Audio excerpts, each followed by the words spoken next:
Good afternoon, everybody. Welcome back to Students of the Word. It's session number 29 today, and today is kind of a big day, not only because we are starting a new paragraph of First John, but because we are going to be talking. So I was mentioning how a few weeks back we did the verse which was the most popular verse of First John in the Middle Ages, the ones that they quote all the time. The lust of the flesh, lust of the eyes, and the pride of life. It was one of the ways in which they categorized sins and things. So they talked about that a lot.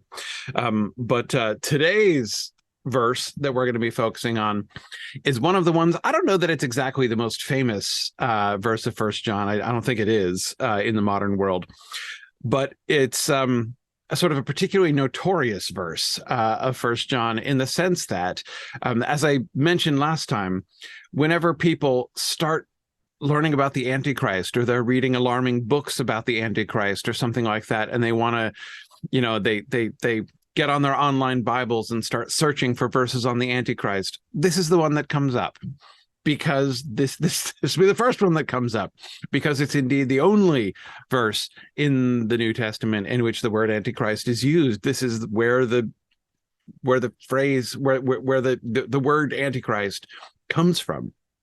And that's kind of a big deal.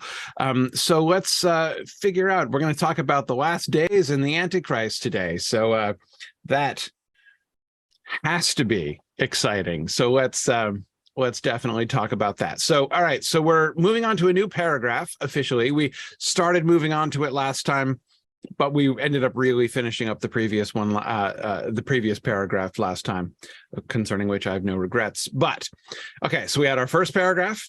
I got a little introductory salutation.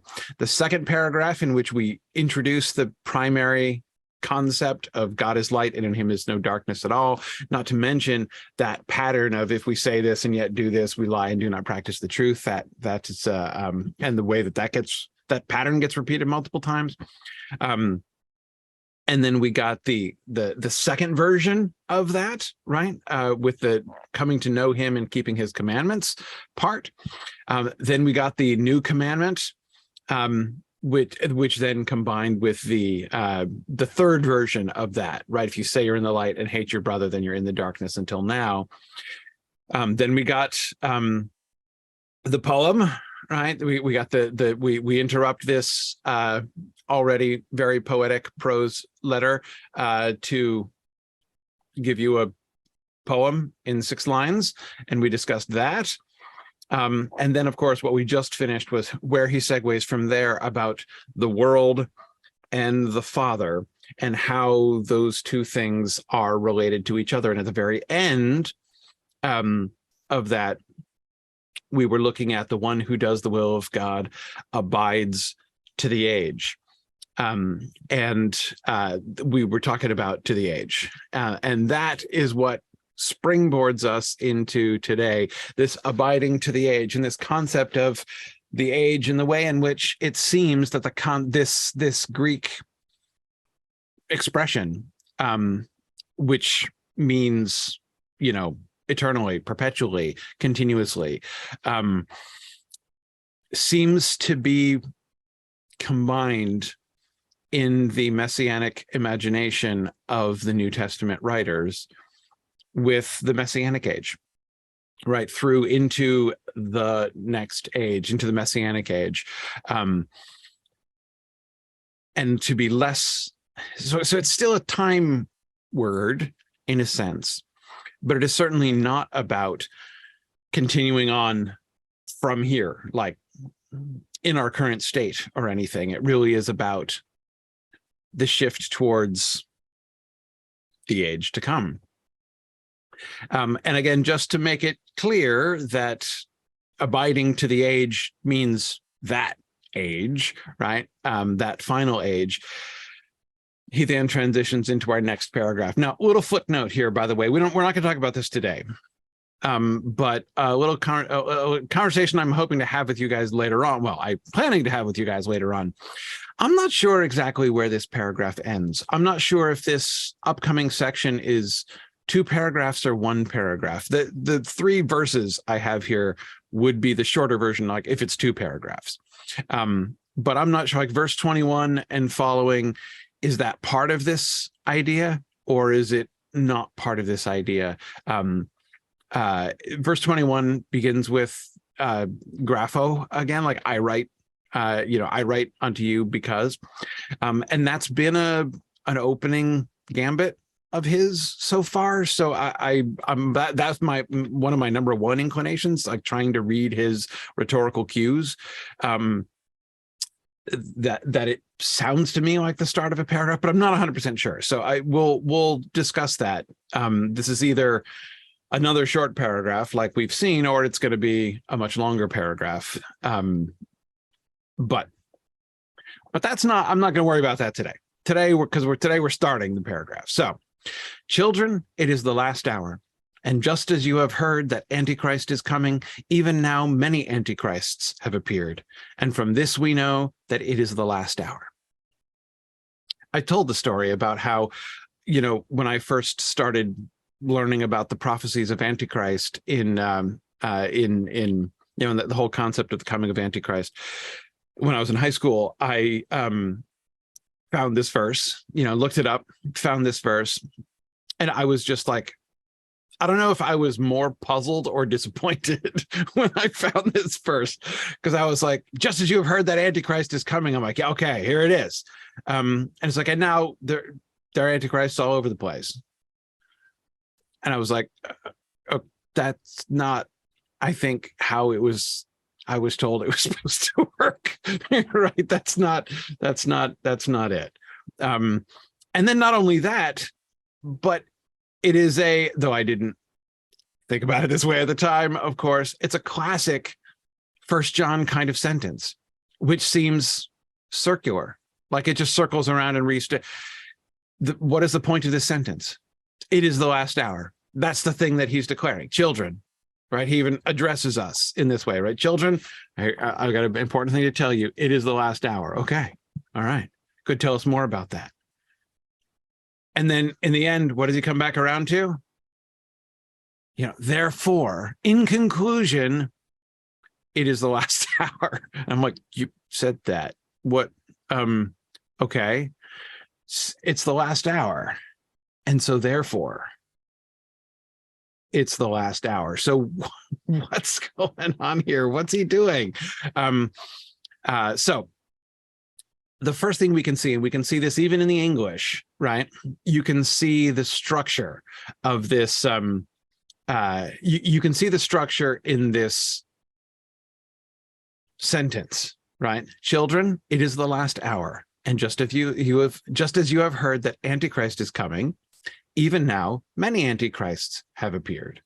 And from this we know that it is the last hour, right? You can easily see the symmetry in this sentence, right? The chiasm that is like that X shape. 4 parts. It is the last hour.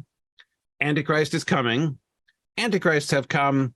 It is the last hour, right? So the symmetry of this sentence is very clear, even in the English, right? With the little,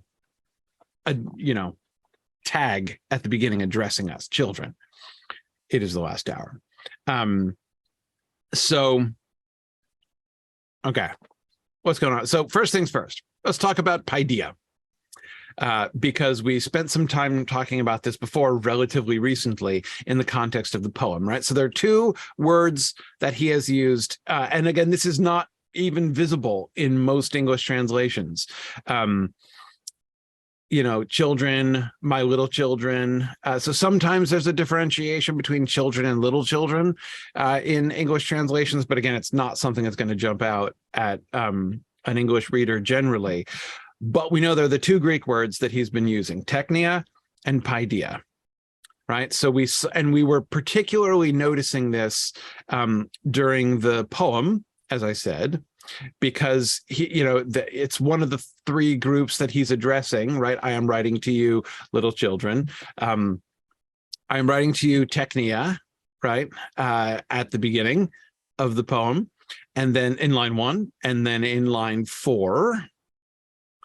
Where are we? Yes, I have written to you, paideia. So it's so we've got grapho, human, no, it's pateres. Grapho human technia, right? I am writing to you, little children. And then, sorry, I lost it again. I still get annoyed by the verses. Okay, there it is. Agrapsa human paideia. So again, the grapho and agrapsa, we talked about that. That's the part of the signaling of the parallel structure of the poem, changing the tense of the verb.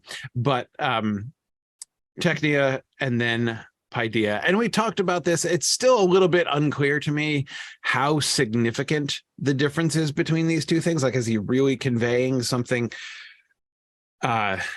fundamentally different in these two things? Is he trying to make a real distinction between technia and paideia here?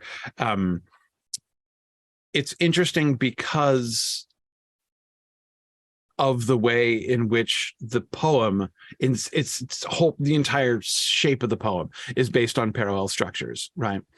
And it's the only difference in the address, right? He has, there's several cues whereby he signals the poetic structure of these 6 lines. The kind of dominant division of the poem into the 2 halves is based on the tenses of the verbs. I write, I have written, right? And then the form of address, sort of the second item, right, in each statement, is how he differentiates the 3 lines. So you've got the first half and second half of the poem, and then you've got in each half of the poem the 3 lines: little children, fathers, young men, little children, children, fathers, young men. And it's the technia and paideia is the only time when there are different words used. He uses, pateres, and I'm forgetting young man. What is it? Oh yeah, neoniskoi, right? Neoniskoi, right? The new kids on the block. So yes, okay. So you've got the young men, fathers, but then the form of address. So it's the only one where the form of address is different, and that feels important. And I don't necessarily mean that it's like he's addressing 2 different, populations or whatever, but the 2 different ways of describing it. And we talked through at the time a few different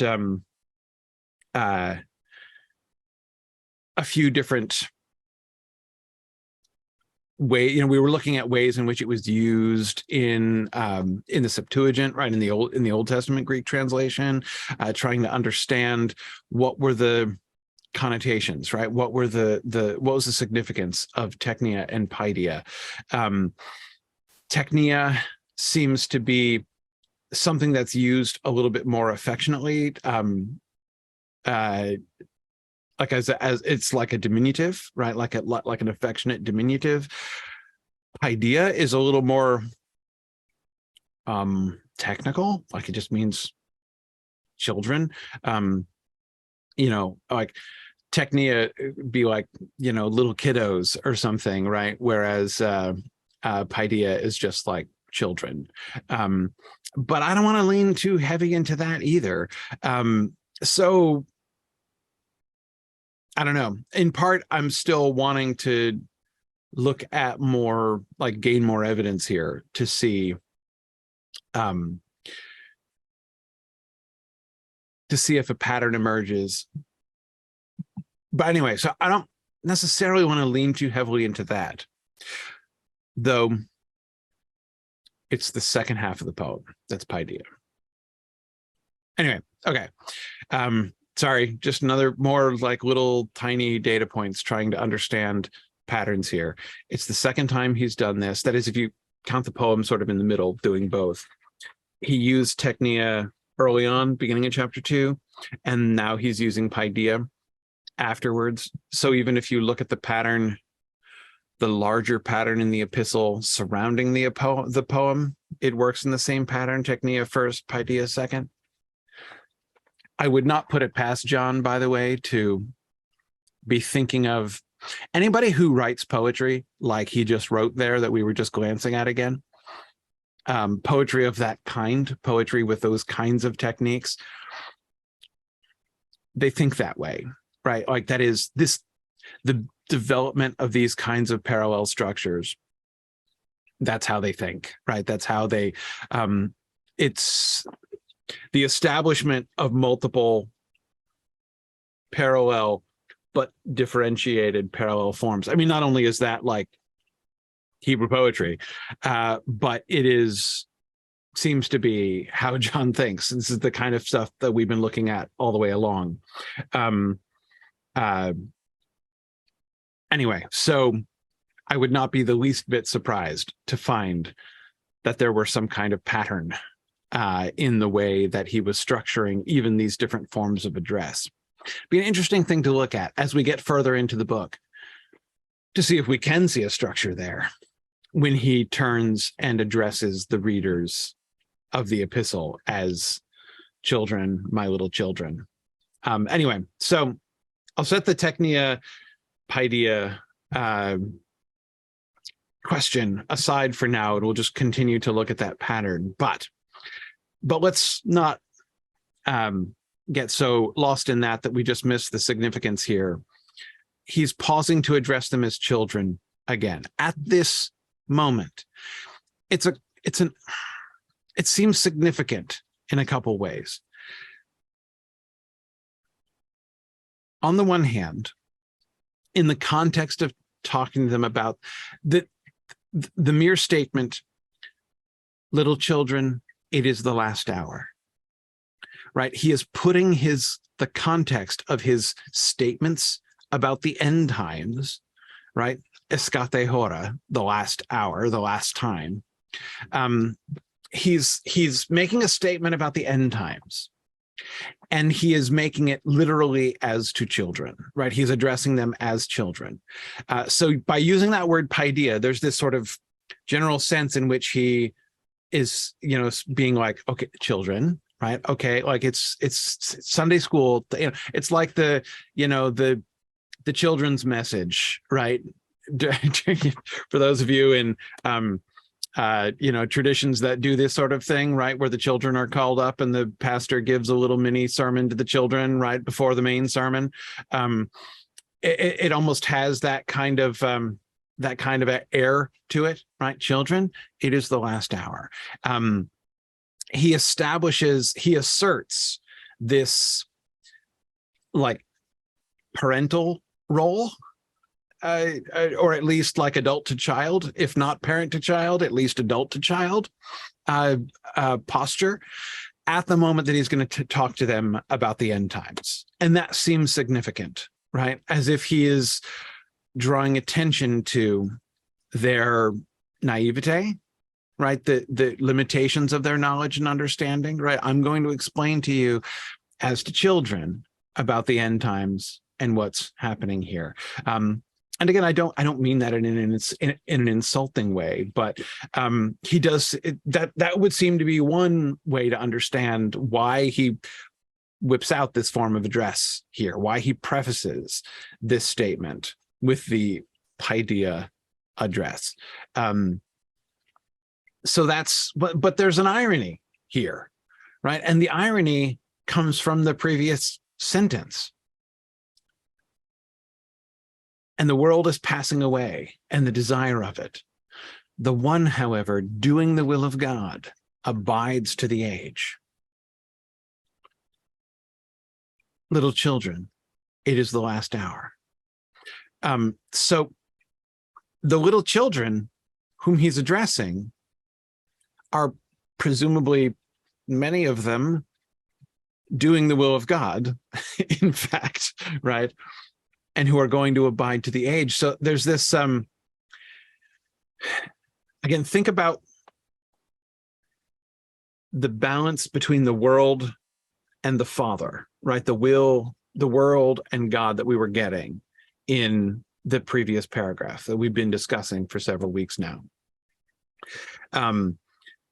And the question was like, where are you going to be? Where is your love going to be directed? And that final statement is, if your love is directed towards the Father, if you are doing the will of God, then you will abide to the age. while the world is passing away, right? So there's now the world on the one side and you on the other side.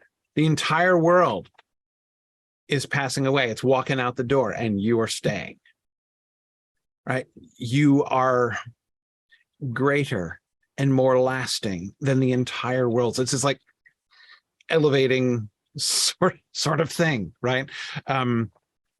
You are, while the world passes away, you will abide, you will remain, and the world will pass away all around you, little child, right?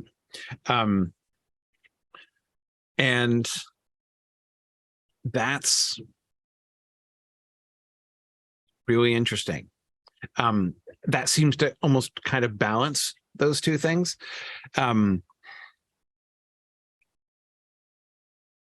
So I can't help but feel that there's I don't know, like a glance back to that the immediate juxtaposition of those two things, you abiding to the age, but you will endure forever while the world passes away around you. And then immediately addressing that same person as little child. Little children, it is the last hour. It's a fun kind of reminder, right? Even just thinking back to one of the conversations we were having last time, what is significant about the fact that he's using the word mene, abide, on its own, right? Rather than with the preposition in, right? You're not abiding in anything. It's not about God abiding in you. It's not about you abiding in God or abiding in the love of God or any of those things. It's just, but you're just flat abiding, right? To the age. And of all of the things that he said in this entire epistle, that's one, like, I don't know, if you're going to get a swollen head, that sounds like a thing you could get a swollen head about, perhaps, right? I mean, you could see it's conceivable that you could take that verse as speaking of a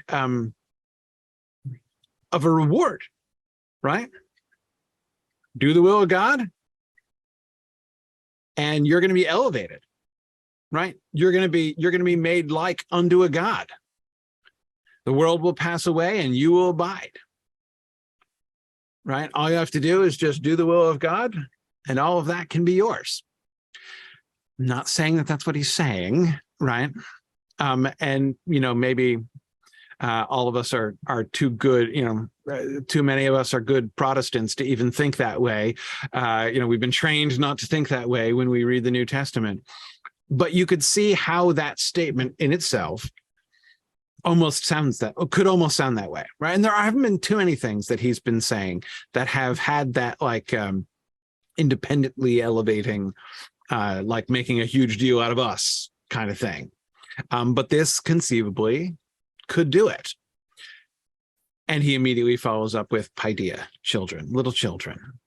And I can't help but feel maybe there's a bit of not a corrective, but a balancing there.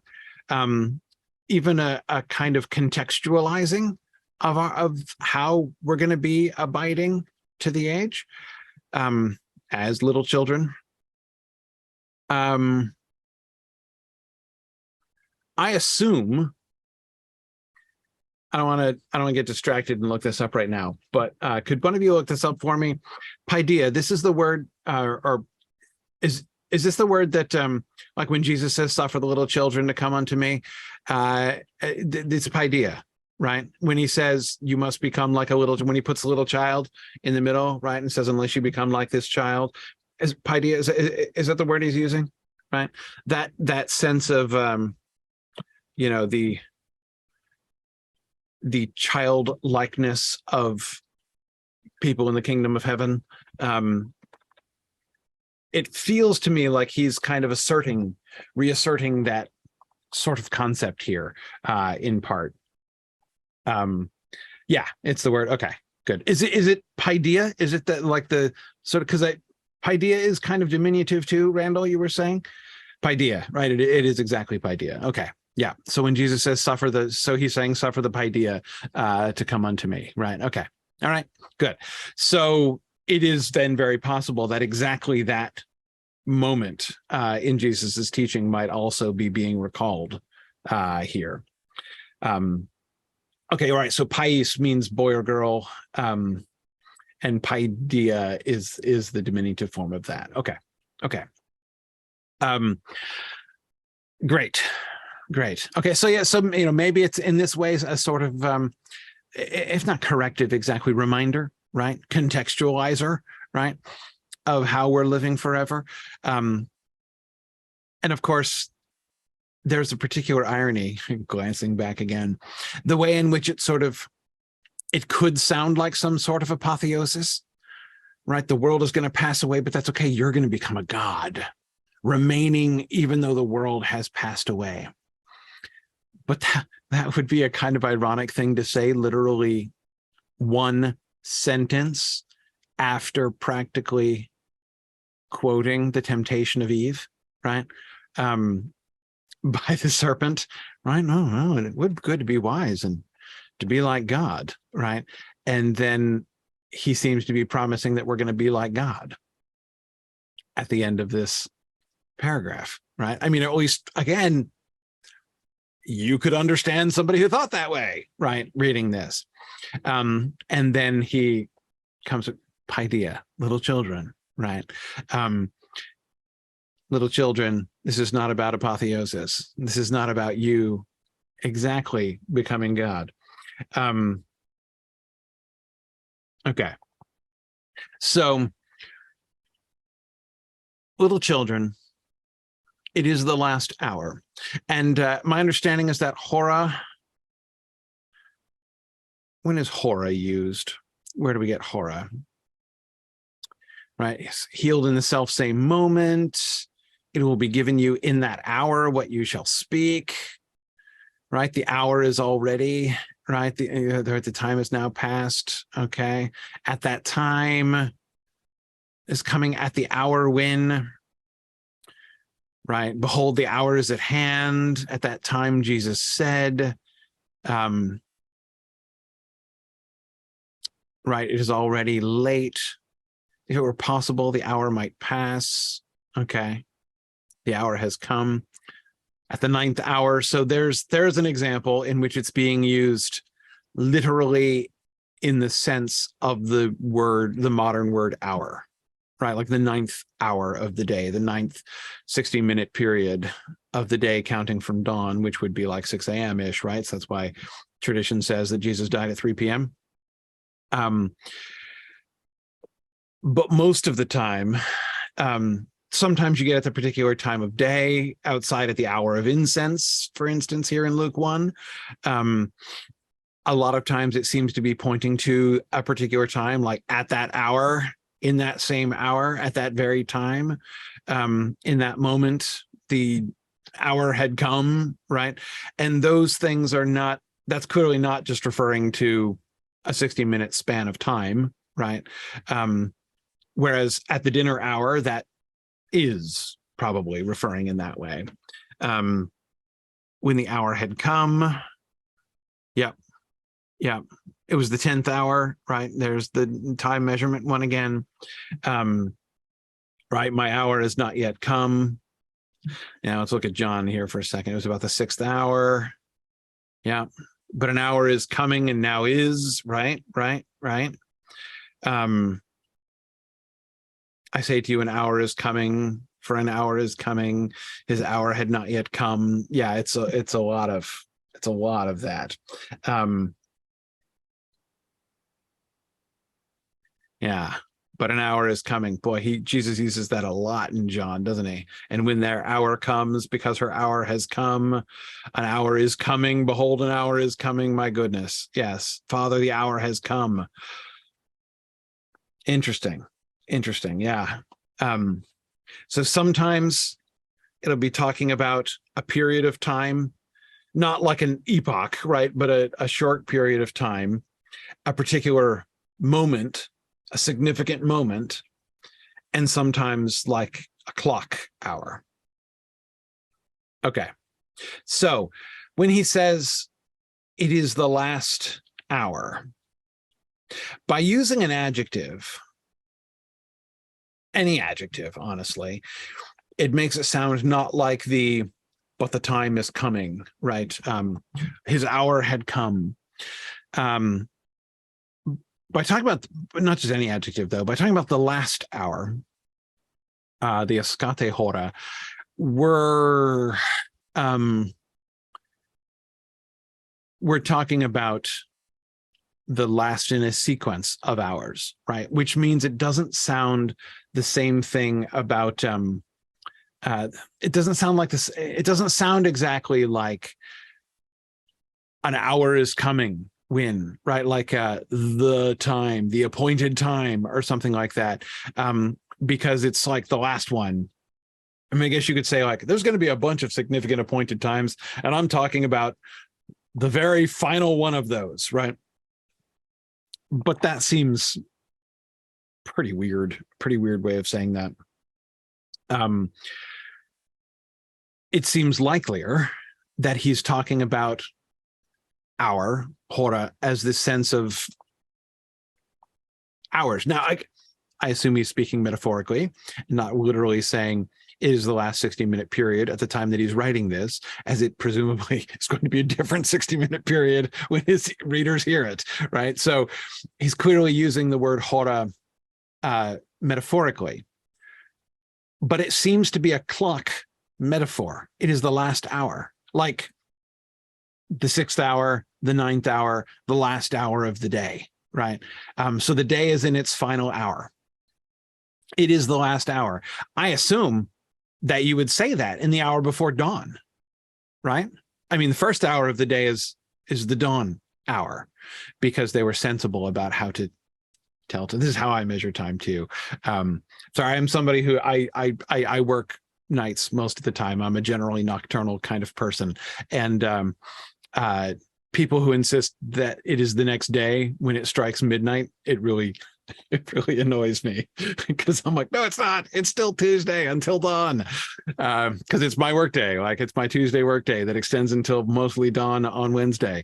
So I prefer the biblical mode here of measuring. So it seems to be right, Randall. It does seem a bit like our expression, the 11th hour. Yes, exactly. Escate hora, the last hour. It is,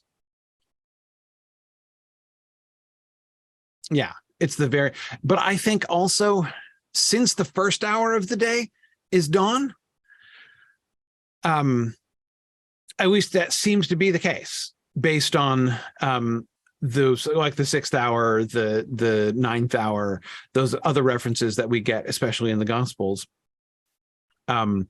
My understanding is the first hour is the hour of dawn. And so therefore the last hour, by definition, would be the hour right before the dawn. And in other words, you see what that means? That means when he says it is the last hour, he's just repeating something that he said before, right? That is, right, he says, there we go, going back. Yeah, here it is. The darkness is passing away. Yeah, the darkness is passing away. Just like the world was passing away, as he reminded us, using exactly the same word in the previous sentence, right? The darkness is passing away. The world is passing away. It is the last hour. It's almost done. The light is now shining. Sun's not above the horizon yet. It's still the last hour. But that's what it is. The darkness is passing away. The world is passing away. We are on the cusp of dawn. This strikes me as a really, really important framework to keep in mind. If this is what he's saying, if he's talking about the last hour of the in this sense, which in context of how he established the darkness is passing away and then just reiterated that with the world passing away. If that's the kind of metaphorical concept that he's building here, when you hear the phrase the end times or the last, like, you know, it is the last times, we tend to think about what is passing away, right? That is, our focus tends to be on, like, it's the end of the world. But that's, I think, not the focus here. Potentially, this challenges us to really rethink that. It's not about what's ending, it's about what's coming. I mean, how many people, when it's dawn and the light has come and the sun is about to rise, are saying, oh man, the night's almost over. Okay, me every day, because I'm like, it's time for bed. I got to finish up my work. Night's almost over. But that's not normal. I know that's not normal. Yeah.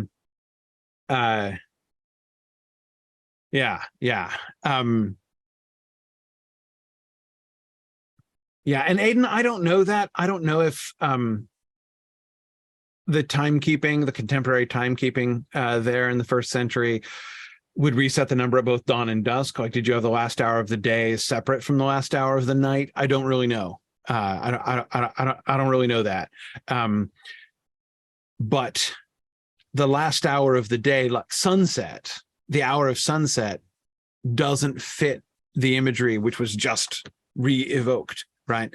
The light darkness imagery that he's been very interested in throughout this epistle so far seems to be all going in the other direction. So that's why it does not, I can't see a sunset imagery being apt here. So I don't know exactly if they would talk about, and of course, notice he doesn't say it's the last hour of the day. He just says it's the last hour. It's a very sensible question that you're asking. But it does seem like the last hour, if they did do that, then it's the last hour of the night, I think, clearly, that he's pointing to, because he's just been referring to the darkness passing away and the world is passing away, right? And the true light is already shining. So one way or the other, that seems to me to be the metaphor, the image that he's developing here. But again, like, when we think about the end of the world, we tend to focus on the world, right? We tend to think about, like, what's going to happen to the world as it's ending, right? Like this is, but it's not about the end of the world.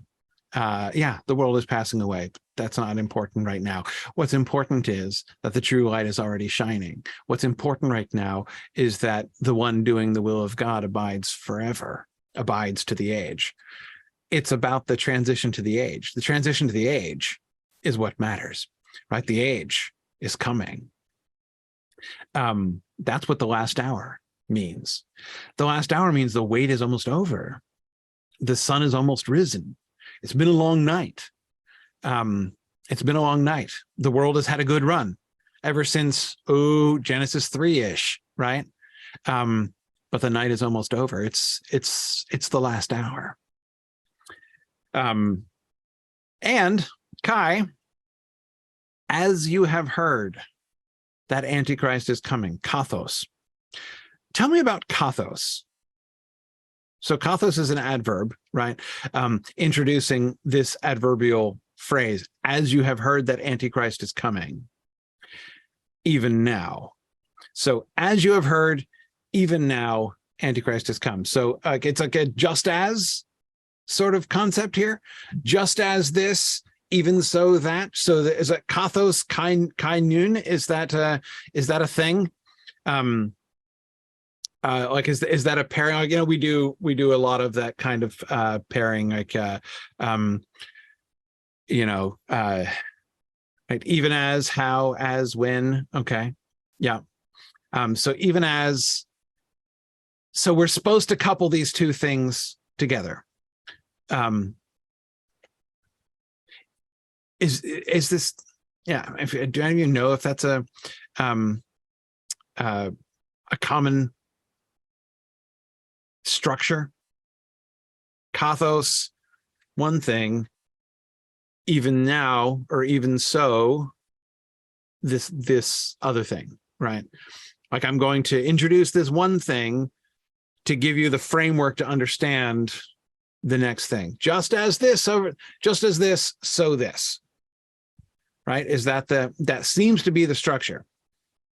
Even as this thing that you know about, that's the context in which I want you to understand this other thing that I'm saying. And so the second thing is the main statement, right? I'm telling you this thing, but I'm providing you this other context, right? Just as you know this, right? Think in terms of this new thing, right? This second thing. Okay. All right. So Randall says, yeah. So hos is a way of saying as, and kathos from kata plus hos is a stronger form. Okay. So just as or even as. Okay. So it really is a just as this.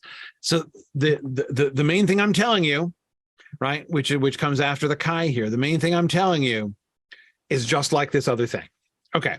So what's he first gives us the context. Just as you have heard that Antichrist is coming. All right. Before we even get to Antichristos, let's get to let's look at verb tenses. Just as you have heard that Antichrist is coming. Let's start with you have heard. We're in aorist here, right? Of course we are. All right, aorist. The Greek aorist tense. It's a past tense thing. Wait, help me remember. It's a past tense thing, like a thing that point action usually in the past. Okay, yes. So a thing that happened once in the past. Ish, right? Like not something that like has been happening for a long time or something. Like it's not talking about continuous past action. It's like a thing that happened, right? So just as at some point you heard, right? There was this moment where you heard this thing, right? Okay, all right. So that's the context. That's the sense of if I'm understanding the aorist possibly. But you know, if this First John study were to accomplish nothing other than to help me understand the aorist tense better, I would consider it a success. I've never understood the aorist tense. Okay. I've never really studied Greek before, as I've told you many times before, but okay. All right. Okay. As you heard at one point, as you have previously heard a thing. So, okay. Right. Just as you once heard seems a reasonable translation. Okay. Yeah. Just as you once heard. So he's referring to a past event. So there has been a time when they have heard this, when they've heard this rumor. Equisate. Remember equisate? This is an important word, right? We've seen this word many times. We got this in verse 1, right? From the beginning stuff. Right, if we go all the way back to, let me go back here instead of in the Greek because it's quicker. What was from the beginning? What we have heard, right? Equisate, from the very beginning, right?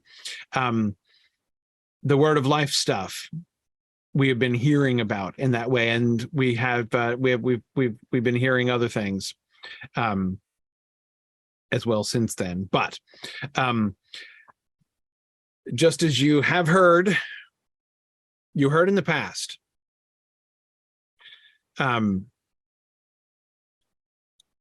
that Antichrist is coming. All right, so is coming. This is present indicative. Ooh, middle voice. Oh, yes, we're doing all the Greek weirdness here in this sentence. Okay, middle voice. So in English, we have two voices, active voice and passive voice, right? The active voice where the subject is doing the action, and the passive voice where the subject of the sentence is having the action done to them, right? It's the difference between, the dog bit the man and the man was bitten by the dog, right? Okay.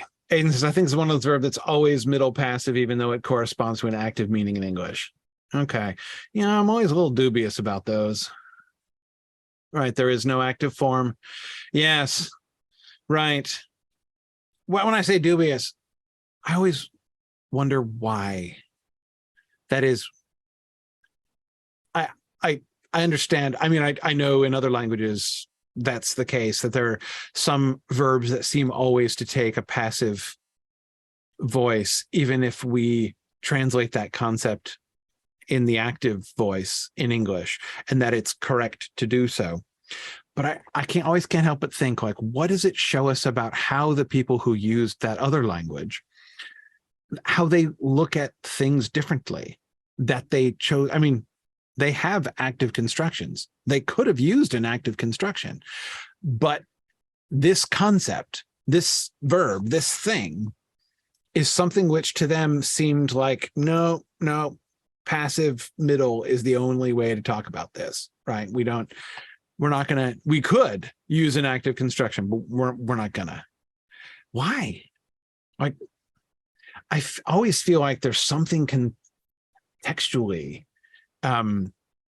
even if it is an idiom, right? Like, why? Like, idioms don't come from nowhere. Like, what is the root imagination behind that idiom in these cases? Anyway, this is the kind of thing I always wonder about when I look at that. I find it very curious, those moments. But in any case, okay. So I won't lean too hard into the voice here. Aiden, that's the kind of thing that I'm wondering. Aiden says, I could easily see a semantic shift from, and he's giving just as a separate example, right? Like saying like, he is carried along, like a thing is carried along, to a thing is coming, right? Yes, exactly. But that's exactly my point, Aiden. The original idiom, is carried along, does show a totally different pattern of thought, right? Something that is merely just coming of its own power is actually conceptually and imaginatively quite different than something that is being carried along, right? Yeah, in a sense, it means that, right? I'm not saying it's it would be an inaccurate translation, but that's exactly what I'm interested in, is what is the, what's in the heads of people who used the original idiom? What did that mean to them, right? What was connected with it, even if sort of unconsciously, in the way that we use a lot of idioms unconsciously without really thinking about what they mean, but it's just kind of rooted, it becomes rooted in our whole patterns of thought.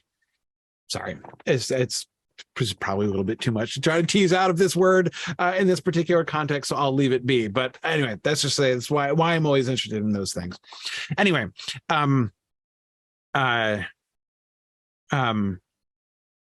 okay, so Antichrist is coming. Notice we have two layers of subordinate clauses. I love that, right? As you have heard that Antichrist, just as you have heard that Antichrist is coming, right? So the core thing here is Antichrist is coming. That's the core idea. That's the thing that they've heard. So they've heard that Antichrist is coming. And then he's saying, but just as you have heard that Antichrist is coming, even now. And then he's going to say his main thing.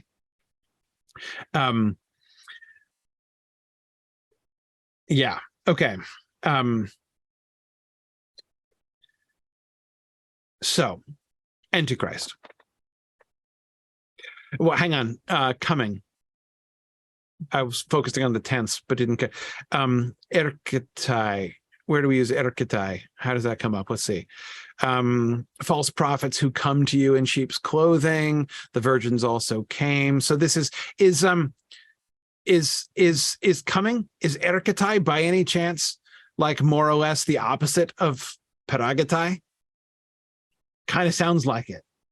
right? So the world is passing away, the darkness is passing away, but the Antichrist is coming. Erketai. Are those kind of opposites of each other? Contextually, that suggests is what it suggests to me. Yeah, the other usages. I'm just jumping ahead to John here.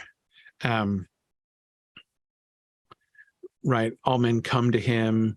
With what body do they come? Oh, that's already First Corinthians. He only uses it once in John. Interesting. The days are coming, saith the Lord. Right.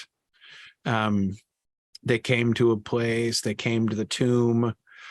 Then come unto him Sadducees. Right. Okay. Right. It suggests motion towards. Right.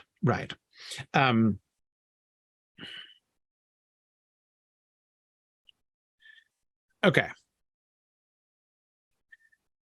Interesting. So Antichrist is coming. The world is passing away, but Antichrist is coming. Yes. No, I'm 100% convinced of that now. Sorry. I'm just remembering. I'm remembering ahead to the verses that are just about to come.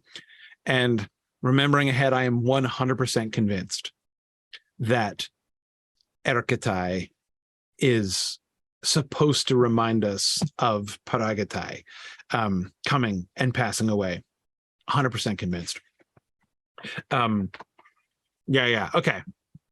Oh no, I love it. Antichrist is coming. The world is passing away, but Antichrist is coming. Notice those two things are almost contradictory to each other. Right. The darkness is passing away. The world is passing away. This idea of like, we're anticipating the arrival of something.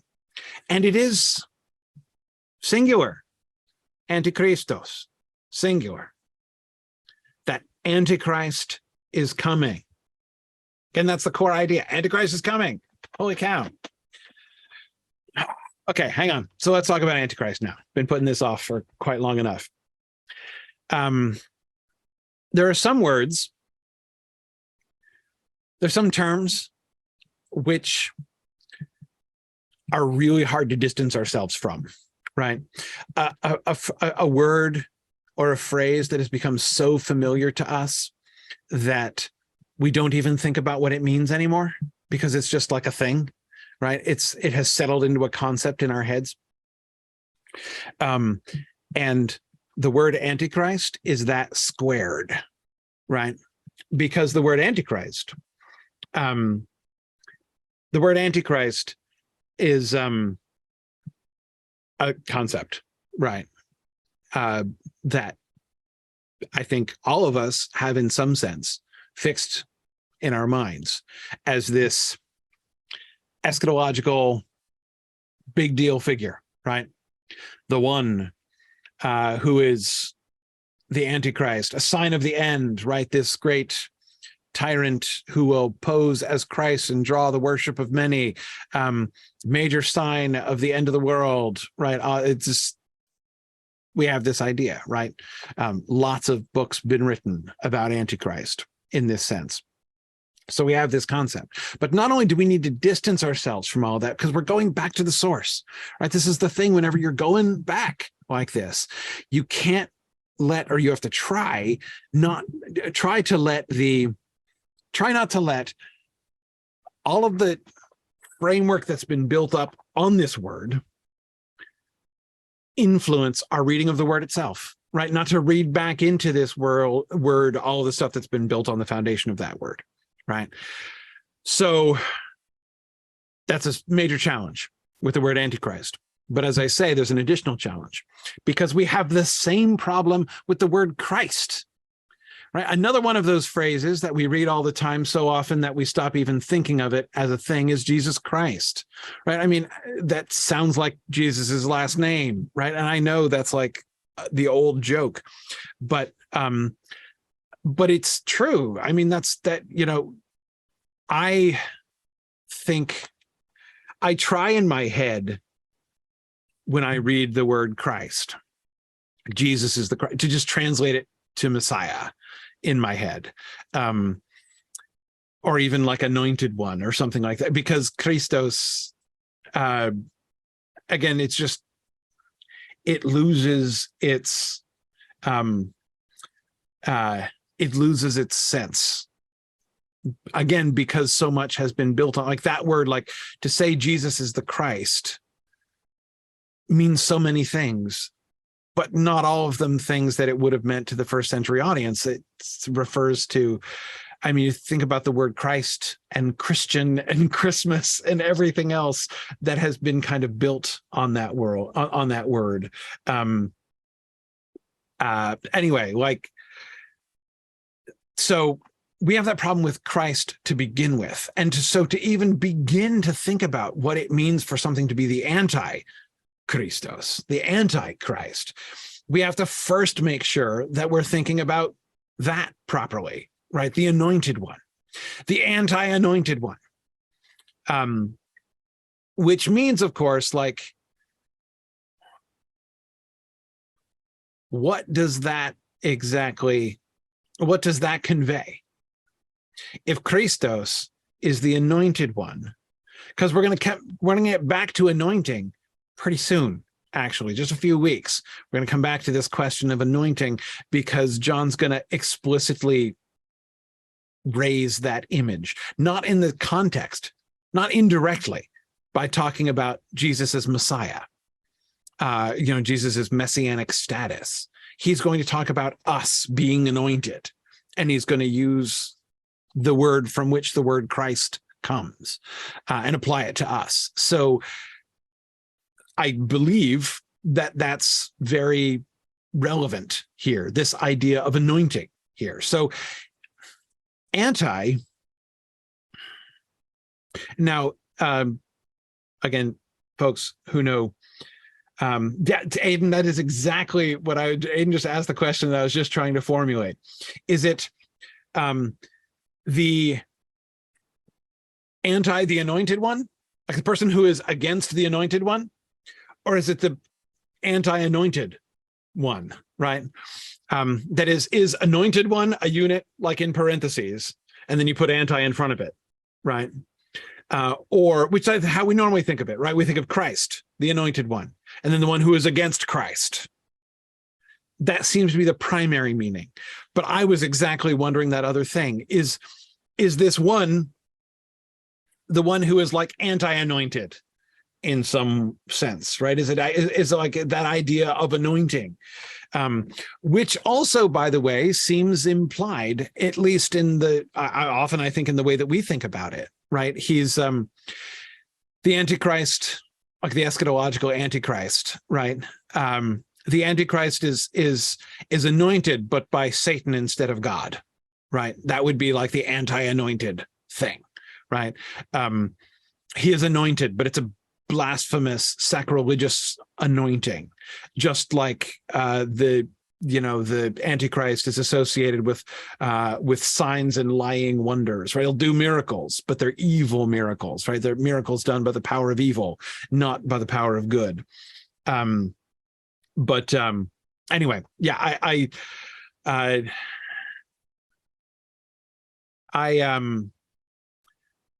oh, interesting. Randall says Christos is a past passive participle. Okay, I love that. Hang on, let's parse that for a second.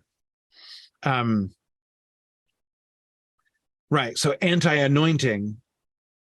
Well, but I don't know. Anyway, so past passive participle.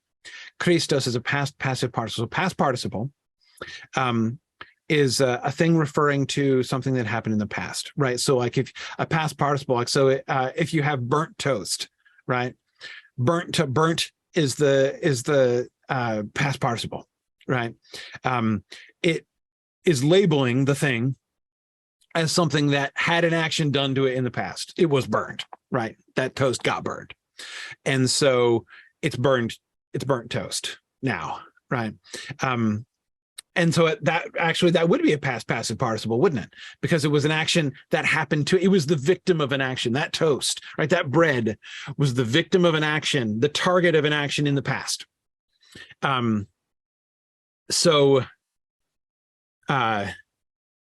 Burnt toast. And yes, it's considered done, not ongoing. Right. Right, exactly. Just like the burnt toast, right? The burning is done. The burning, there's no stopping it now, right? The toast has been burned. It's burnt toast. So that arguably I could have chosen a more salutary parallel to Christ than burnt toast. Perhaps it would be like, so let me try something a little bit more pleasant. Blessed. How about that? How about like if you say like the blessed, right? Or the blessed. That is an action that has happened. Like this person has this one has been blessed. And in the past, right? It happens. So you're saying, Randall, that Christos is that kind of word, right? The anointed one, the one who has been anointed at a time in the past, right? Past, present, past, passive participle in that sense, right? Like the blessed one or the burnt toast. Right. So Antichristos. See, I still think it could be, you could still take that either way. The one who has been anti-anointed in the past, or the one who is, in some sense, I think actually, what it really seems to me to hinge on is the status of the word Christos. That is to say, the very phenomenon I was just describing, where we hear the word Christ, and we just like, I use it as it's like an identifying marker for Jesus. Jesus, Jesus Christ, not the other Jesuses. I mean, there are lots of other folks named Jesus, right? I mean, I can think off the top of my head of multiple Major League Baseball players who are named that, right? But not them. Jesus Christ is the one we're talking about, right? In other words, when we think about Christ as a sort of an identifying tag like that, not quite a last name, but almost a last name. If the Christ just means Jesus, doesn't mean it's not. Have we reached the point yet when John writes this, that the word Christ means that when you say Christ, you're just thinking of Jesus. You're not thinking about, passages in the prophets. You're not thinking about David and the Davidic prophecies. You're not thinking about, Genesis 3 and the serpent crusher. You're thinking about Jesus of Nazareth specifically, like that the word Christos evokes Jesus of Nazareth for you simply. If that's the case, then Antichristos sounds like the one who's against Jesus, the one who's against Christ, parentheses, who is Jesus, But if not, if Christos if it wasn't in that status yet, right? If it was, I mean, obviously I'm not questioning, like, are they identifying Jesus as the Christ or not? That's not the point. The question is, like, when you say the word Christ, what is the first thing that you think of? Do you first think of all of those messianic prophecies in the Old Testament? And then are like, and it's Jesus, right? Or when I say Christos, oh yeah, Jesus, of course. Yeah, I know what you're talking about. If the latter case, then I would think it more likely that Antichristos means the one who is against Jesus, the one who's against the Christ. But if it's the former, if when you say Christos, your first response is, oh yeah, anointed one, prophecy, Isaiah, like several passages from Isaiah jump immediately to mind when you say the word Christos, right? If that's the case, then I would think that Antichristos would likely make you think about that kind of anti-anointing, right? Some kind of twisted, reverse, perverted, anointed one, right? Someone who's been anointed, but who's been anti-anointed in some sense. So I wonder, I mean, I don't know the answer to that. But even if they were in a state of like moving from one place to the other conceptually in their minds, it would perhaps suggest either one of those. Yeah, well, Praise, I know that modern Jews still don't think of Jesus as the Christ, so I would guess the anointed one meaning would be foremost. Yeah, but modern Jews have had a long time, have been for a long time defining themselves as not thinking of Jesus as the Christ. So certainly, yes, they would be thinking of the anointed one foremost, like the Messiah prophecies. They wouldn't be thinking of Jesus in connection with that. And that is something more like I agree that that's something more like the framework in which a first century person with, Jewish background would be thinking. Right, exactly. They're coming from a lifetime of that definition. Yeah, I agree. I mean, I do think it seems to me wisest for us to assume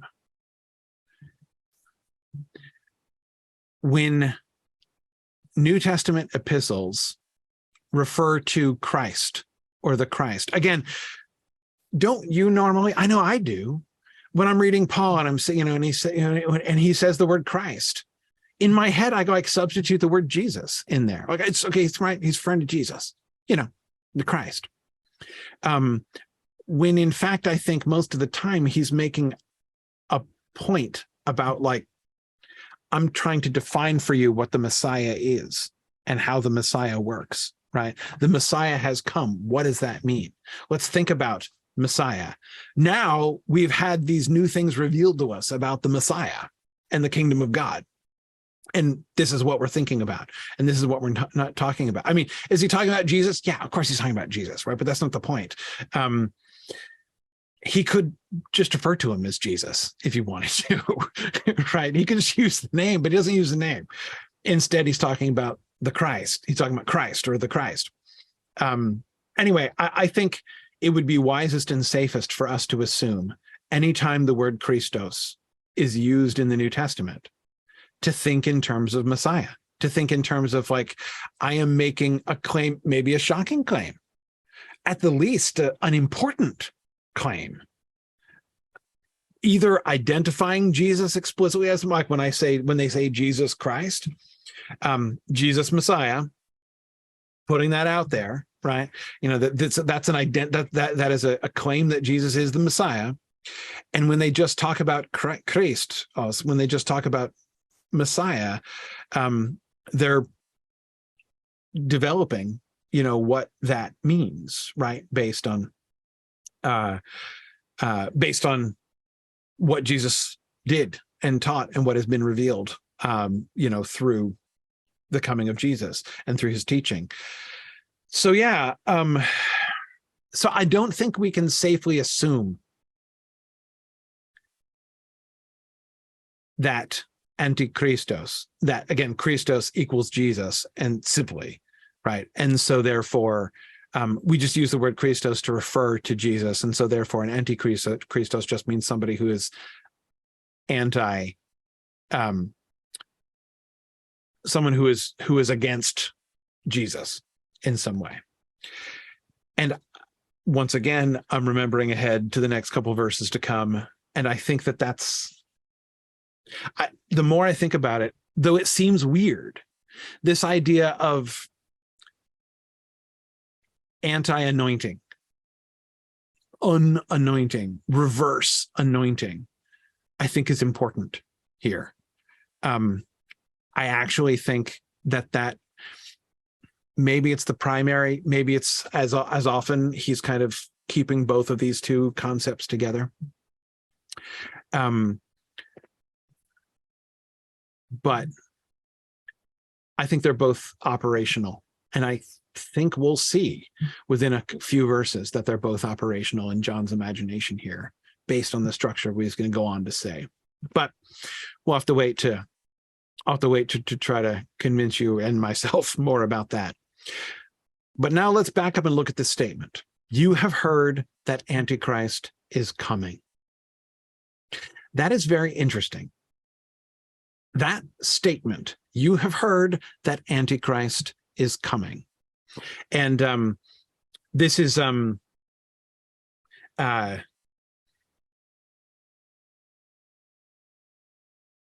Oh, Devorah, that's such an interesting parallel. It kind of feels like what Bram Stoker did with the word undead. Yeah. Yeah. Bram Stoker coined the word undead. And the characters in Dracula use that word like it's super weird, like they've never, when Van Helsing says, I do not say that she is not dead. I do not say that she is alive. I only say that she may be undead. Yes. So you're saying that like undead is to dead as Antichrist is to Christ in some way, as like anti-anointed one is to anointed, in that sense. Yeah. Just kind of to take this concept and not the distinction, Devorah, right, would be between there's like the anointed one and ones who are not anointed. That's the like, what's the opposite of anointed one? The one who wasn't anointed, right? And that's normal, right? Like you've got the king who's anointed in the Old Testament, right? You got the king who's anointed and everybody else is not, right? This is the anointed one of the Lord. This is why David won't kill Saul, right? And that John is introduced, it's like this word antichristos is pointing to a different, no, it's not that. The opposite of the anointed one is not the unanointed one. The opposite of the anointed one is the anti-anointed one, right? Just as the opposite of, the one who's dead is the one who is undead. Yeah, I like that. It might not be a very helpful metaphor for many, I think, but I'm a big fan of Bram Stoker's Dracula, really cool Christian book, though most Christians don't realize that. But I'm a big fan. Anyway,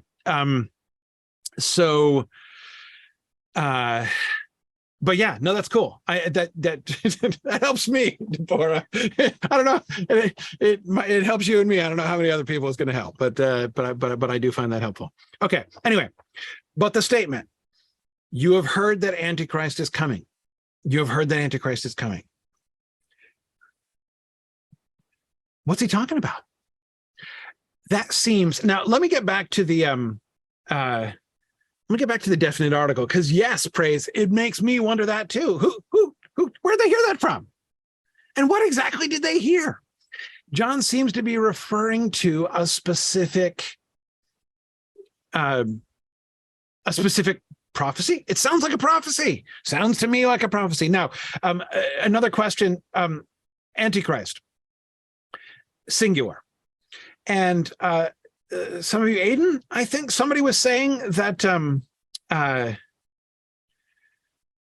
someone was saying that in some manuscripts there's a definite article there. Yes, that some manuscripts of this epistle have a definite article that the Antichrist is coming. And honestly, whether the definite article is there or not, it sounds to me like a prophecy of a specific, this sounds to me like a prophecy of a specific thing, a specific person, a specific phenomenon in any case. Whether or not there's an article, and Randall says the early ones that scholars prefer generally do not. So the earlier manuscripts, the manuscripts that are believed to be the earlier manuscripts don't have the definite article. Okay. But even without the definite article, the word is singular. Antichrist is coming. He doesn't say the spirit of Antichrist. He doesn't say Antichrists, plural. He says Antichrist. And you have heard. This is what they've heard, mind. They have heard that Antichrist is coming. This sounds to me like he's addressing a rumor or like a prophetic rumor or something. Like, you've heard that Antichrist is coming. Maybe this is something they heard from somebody else and he's wanting to address it or correct it. Maybe it's something they've heard from him and misunderstood. I don't know. I don't hear in as you have heard that Antichrist is coming, that does not necessarily imply to me that he is like slighting it, that he's disagreeing with it. You know what I mean? There's nothing intrinsic to that statement that makes me think that he's flagging it as a false rumor overtly from the start here. He's just acknowledging you've heard this thing. At one point in the past, aorist tense, you heard that Antichrist is coming. And there are several places in the New Testament epistles where this seems to be a thing, where that seems to be in the air, that there is a, like, I don't know. I mean, is this, you know, have they heard, you know, did they read Thessalonians and read about Paul's man of sin? And that's what they're talking about, right? Is that, and that this concept of Antichristos, of the anti-anointed one, has grown from that, has circulated from that? I don't know. Is there something else? Is there some other prediction that they have heard? Yeah, I don't know. Like, we have no idea, but it seems to be, there seems to be something that what they have heard, the thing that they have heard, yeah, exactly. Praise says we definitely don't have all the letters written to the early church, and we also definitely don't have a fly on the wall at a prophetic church meeting, right? Exactly. So, but I gather from this that there is a rumor or a prophecy that some antagonistic figure is approaching, and it's clearly connected with the escate hora, with the last hour. It is the last hour. And just as you have heard that Antichrist is coming, he segues to the prediction idea that Antichrist is coming just after he talks about it's being the last hour, right? They seem to be linked together. Since it's the last hour, the Antichrist is coming. Antichrist is coming. Whether it's the Antichrist or Antichrist, again, to me, the definite article is not hugely substantive here. I mean, the definite article solidifies the kind of, you know, sort of singular embodied idea, right? But it doesn't, to me, change it enormously. Not an Antichrist, maybe an Antichrist is coming, an indefinite article, sure. But in any case, like, it's a singular figure, or at least a singular concept. The unanointed one, I'm thinking about your undead again there, Deborah. The unanointed one, the anti-anointed one is coming. You've heard this.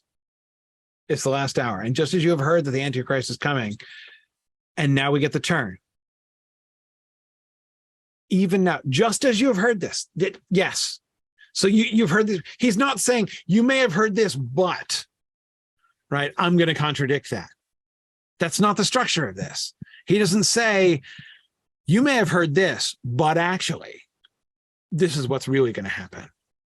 No, he says, just as you've heard that Antichrist is coming, there's this prediction that Antichrist is coming. Even now, just so, many Antichrists have arisen.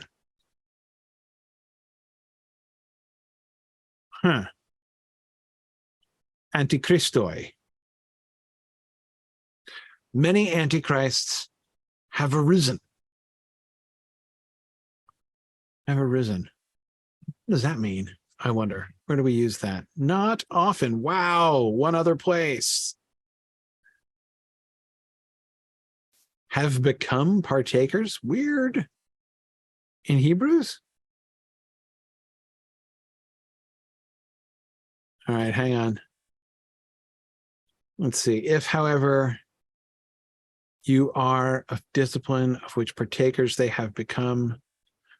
Right. Oh, right. If you are disciplined, right, you disciplined sons and not illegitimate children. Okay. Remembering the Hebrews context of this.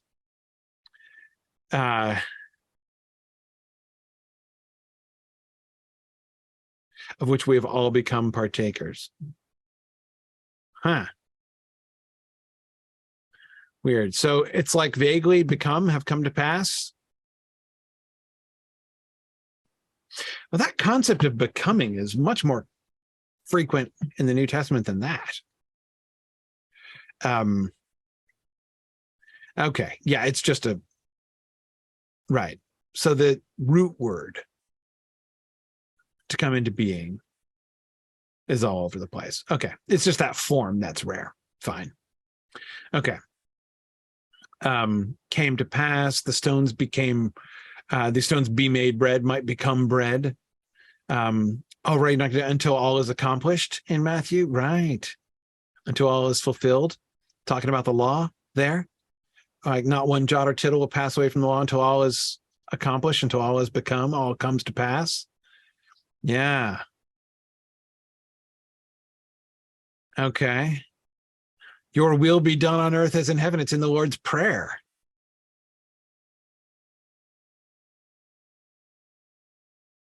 Wow. Interesting.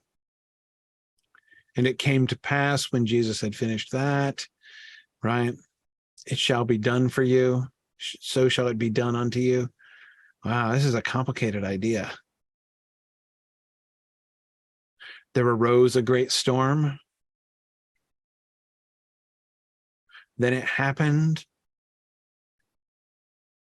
A worse tear takes place, right? In the old, new fabric and old fabric. Yeah. Be wise. You're in the midst of wolves. Be wise. Wow. Right. Huh. That's fascinating. Right. The disciple shall become as his master. I'm still in Matthew here, for crying out loud. This is so all over the place. Yeah. 600 occurrences. Oof. All right. I knew that was a more common concept than that. Okay.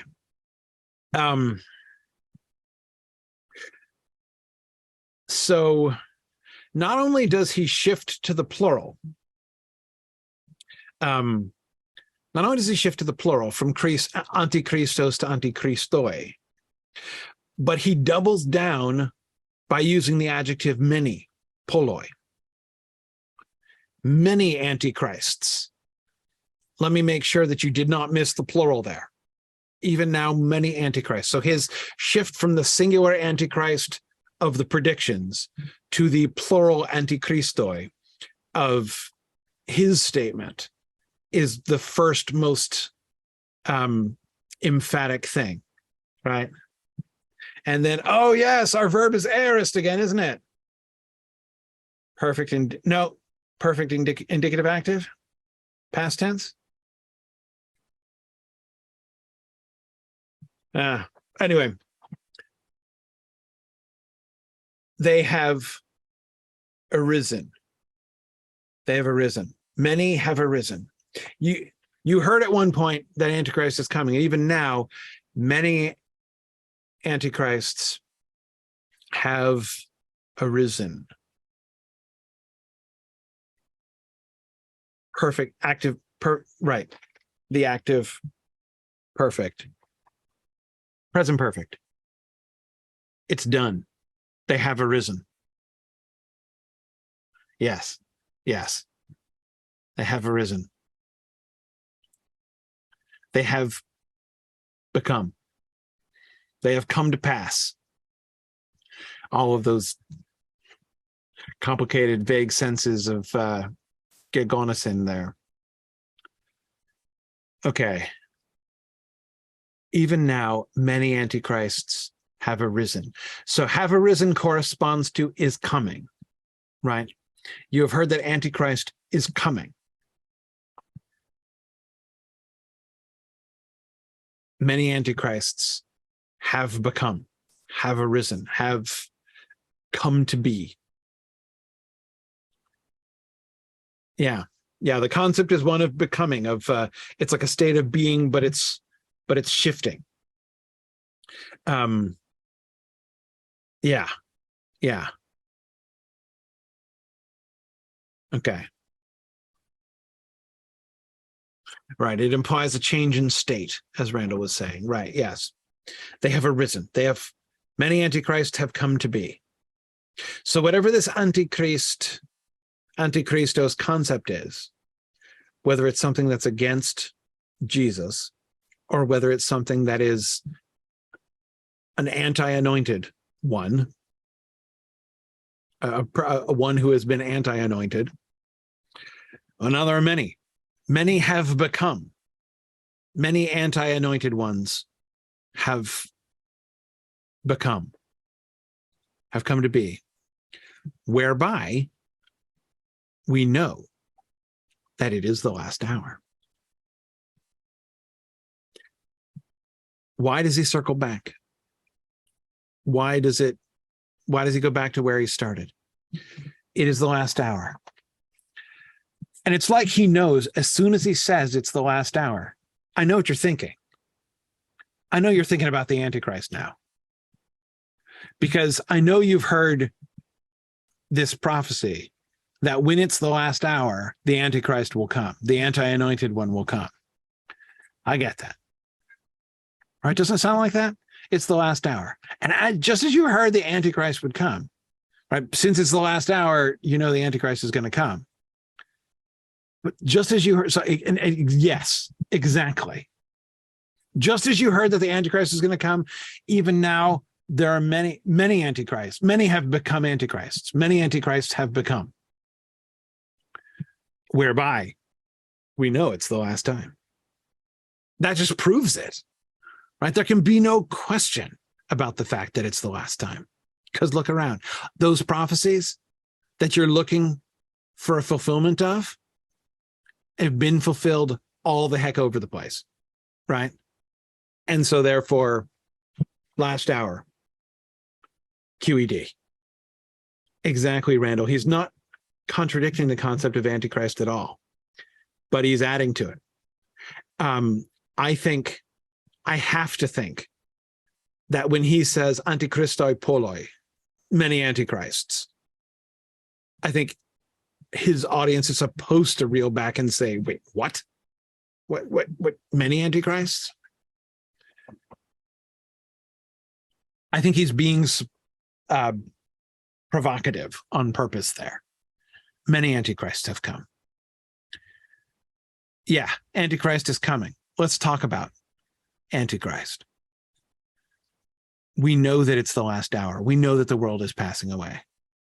This proves it. So don't think it's, again, the reversal of order, right? Last hour means Antichrist to Antichrist means last hour, right? The reversal of order.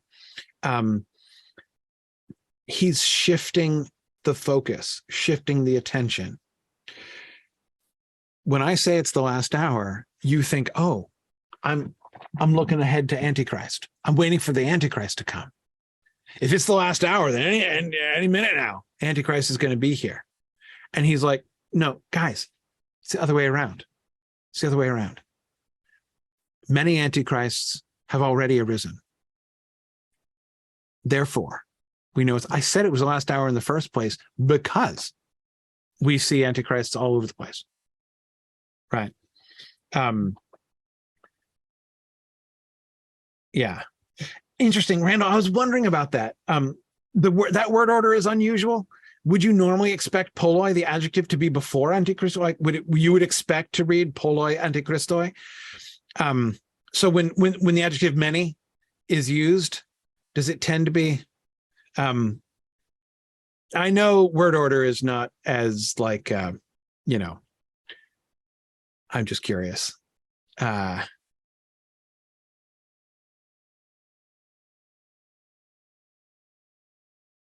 Now, let me not go down that rabbit hole. Okay. Anyway, okay. Anyhow,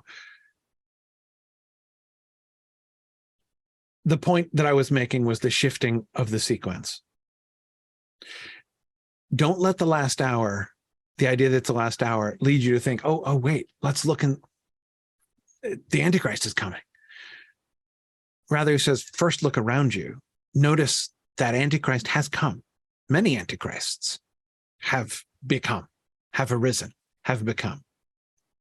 That's why I said it was the last time to begin with. That's how we know it's the last time. The Antichrist is coming. The world is passing away.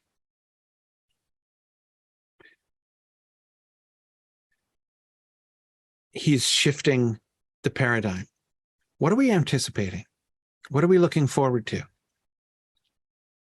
Are we looking forward to the age to come, to which we are going to abide, right? For which we're going to abide? Or are we like, which way are we looking? If we're looking for the Antichrist, if we're looking at the darkness, we're not looking ahead, we're looking back. The darkness is passing away. If you're thinking about the end of the world, your focus is on the world, not on the age that's coming after it. If the sun is about to rise and you're thinking about the darkness, you're ignoring the sun. I think that the point of the reversal, the point of the structure of this verse is to reorient us. You're anticipating Antichrist. It's the last time? Okay. So we better be ready. Antichrist is a-coming, right? Right? The end of the world is upon us. And he's like, yes, but no, actually, no, that's the wrong way to look at it. It's not about something coming. The thing that you're thinking of as coming is not coming, it's going. It's passing away. That's the whole point. The darkness is passing away. The world is passing away. Antichrist may be, in a sense, coming. It's like, no, Antichrist is already here. And guess what it's doing? Passing away. Just like the darkness and the world. You're not anticipating the end of the world. You're anticipating the beginning of the age, the beginning of the Messianic age. You're not looking at the darkness fading. You're waiting for the sun to rise. It's already shining. That's what the last hour means. It's the last hour. The whole day is gone. It's passing away. It's not coming. It's not about things coming, not about darkness coming. So are there going to be horrible things? The end times, it's going to be awful. It's not about what's coming. It's about what's passing away. Even now, many antichrists have become, which means they're going to be passing away too. So we'll go on to, he's going to explain more. He's introducing this paradigm shift. Okay, you've heard that the Antichrist is great. Let's work with that. Let me help you to understand this Antichrist concept, this anti-anointing concept. And that's what we'll get in 19 and 20 as we move forward. Anyway, I'm keeping y'all late. Thanks for joining me. This is so useful. Oh my goodness. It is a continual struggle. Again, that double resistance, like resisting on two layers, the easy associations with Antichrist and with Christ. Really, really important to do. So I thank you for helping me work through that today. That was really helpful. Anyway, so thanks everybody for joining me. And I look forward next time to moving on to verse 19, which is another one of those elegantly constructed John sentences in which he seems to be doing a great deal of work amidst some fascinating grammatical and syntactical calisthenics. So we'll parse that out together next time and see how it connects back to this antichristoi concept. Anyway, thanks everybody for joining me, and I'll see you guys next time.